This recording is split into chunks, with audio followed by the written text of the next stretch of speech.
thick line dressing change. If anybody wants a review, it's the same thing, right? So you're doing a mask for yourself and a mask for the patient. Correct. That's what I would do. So I can talk you guys through it. So the only thing not in this kit is a stapler for the thick line or the power midline. So you need to, before you put sterile gloves, you have to open it and put it in there so that it is sterile. And I'm going to use these on my garbage. I need a garbage. I will just put them in. Can you be my tissue? So I always get an extra glove, sterile gloves, in case I mess up anything. I usually use an extra sterile gloves. And there's only one sterile gloves there, right? And you may be by yourself, and in case you need another sterile gloves, you just want to make sure you have one. All right, so you can use an alcohol or something called detachable. I don't have one with me. I was looking. I have an adhesive. I don't have a detachable. Here. Oh, perfect. You guys are all prepared. More than me. Thank you. So you use this one. So before I open this dressing, I wanted to make sure without touching anything else, I'll just lift up this mask. And I already have my mask, otherwise I should put one, right? And I put into my patient. For example, this is my patient. I'm pretending this is his head. So I'm done with that. So the thing to remember is when you take the dressing out, always make sure you peel it towards the incision site, not away from it. Why? Anybody can tell me? You don't want it to peel it towards you. You want it to always peel towards the insertion site. So that's just to help take the adhesive off. Yes, that detachable was to take it out. So to take out the dressing, you don't need to have a sterile glove. You can have a clean one. So the reason being why you wanted to take it away from the, towards the insertion site, you don't accidentally migrate, pull it out. So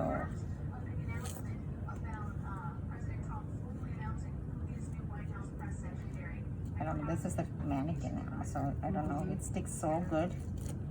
Usually we don't stick on the mannequin. May I have another one? Oh, you know what? I could use an alcohol. Don't waste the alcohol. This is a fake one anyway, so I'll use the alcohol. No worries, no worries. Alcohol also helps. So what you need to be careful is when you take out you're not supposed to touch with your clean gloves anything inside the dressing. Anything inside the dressing, even the part of this catheter, should be considered sterile. So you can touch up to here, but make sure you support it when you peel it off.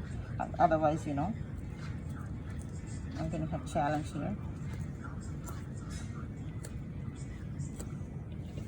Okay, so what I'm doing is pay attention. So I'm not touching the start lock. I'm not touching anything else. The bio patch should be, this is correct way, because the slit should be always towards the hub, not away from the hub too. Because if it is away from the hub, when you take the dressing off, it will work against you. Then the catheter will migrate. So that's why the blue side facing the sky and the slit is towards the hub. So you lift this up and peel it. And if the bio patch is placed correctly, it will come with the dressing. Oh.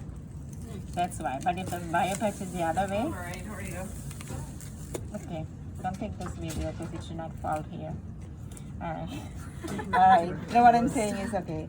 So at this point now you cannot touch your stat lock with the clean gloves, right? Because it's inside the dressing. Anything inside the dressing. At this point, I'll use I'm just going to use my sterile glass. And I inspect the site.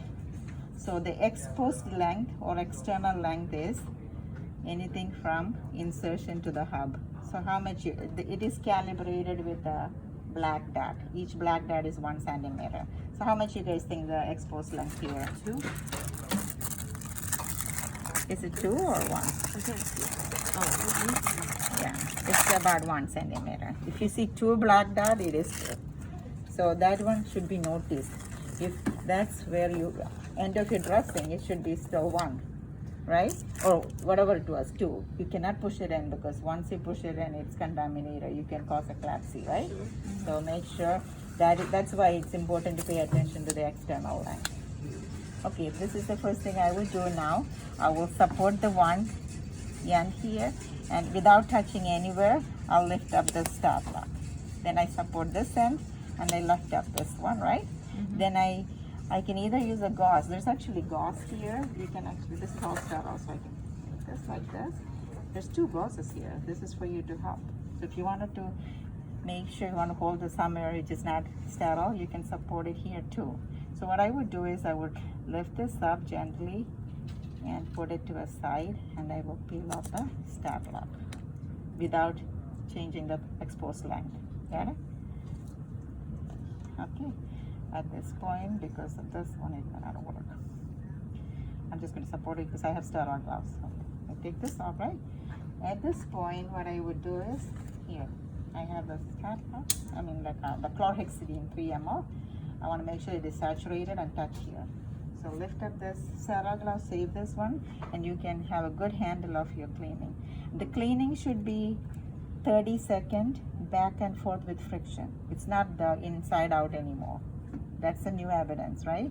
So you just clean it really good and ask the patient, tell the patient it's going to burn you because this is 70% alcohol and chlorhexidine, and they may be a little sore here, but you have to use your friction. So back and forth, back and forth. But remember, I'm supporting really good.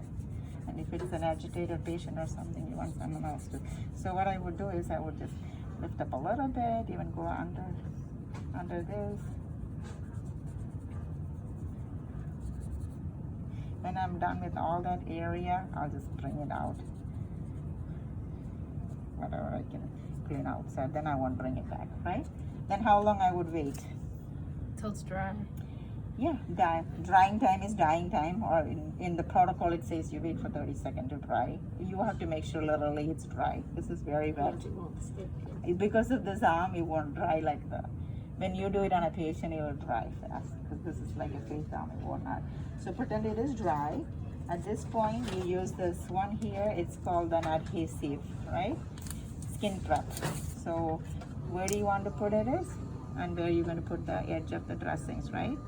And you can also, the start lock, under the start lock, some people do it, but start lock has enough adhesive, you don't even need it. But you can use it. Okay, here's my start lock. So the next step is that. So I have been keeping my one glove sterile still. You guys can see me contaminate, right? So I don't have to change it. But if you feel like after you clean up everything, in case you touched any tail or anything, just go ahead and change with your other gloves. It's here still. So again, I'm just going to see where I'm holding it, not here. This part is contaminated, even though I'm cleaning it.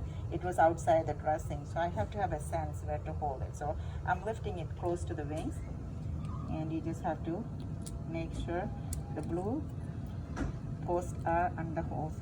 So press down one, good, and press down the other one.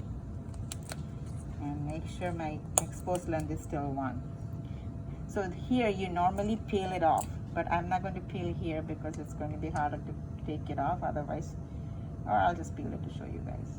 Let them work on it. Okay. Okay, so now fill this up. Make sure everything is sticking well. Good. So next thing is bio patch. So this is the one I was talking about. The blue side always blue to the sky and the slit to the hub. So go ahead and put it nicely at the insertion site. It should cover both wings, should cover the catheter. Nice.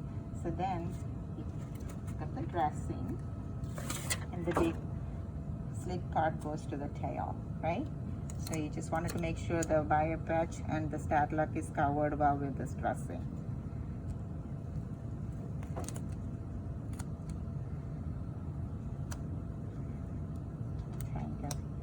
Okay, now what I'm going to do is.